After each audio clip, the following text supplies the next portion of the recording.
దుఃఖముఖిగా భయంతో నువ్వు ఉండకూడదు. దుఃఖముఖుడుగా భయంతో నువ్వు ఉండకూడదు. నువ్వు సంతోషంగా, ఉల్లాసంగా, ఉత్సాహంగా, దేవుడు నాకు సిద్ధపరిచిన వాటిల్లో స్వస్థత కూడా ఒకటి.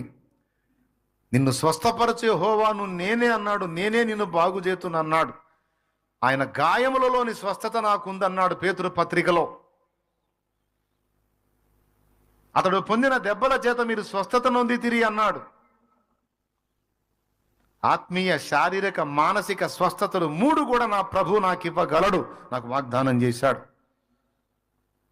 నేను బాగుండాలి, బాగుంటాను, నన్ను నా తండ్రి బాగు చేస్తాడు, స్వస్థత పొందుతాను.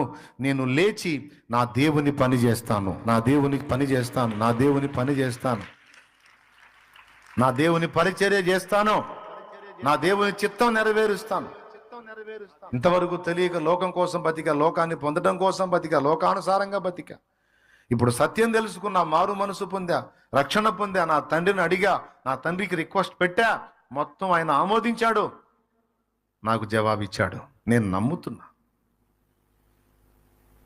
నమ్మావా, విశ్వసించావా? అట్లయితే నీ కలుగుతుంది. నువ్వేం విశ్వసించావు? స్వస్థత. ఓకే, కలుగుతుంది.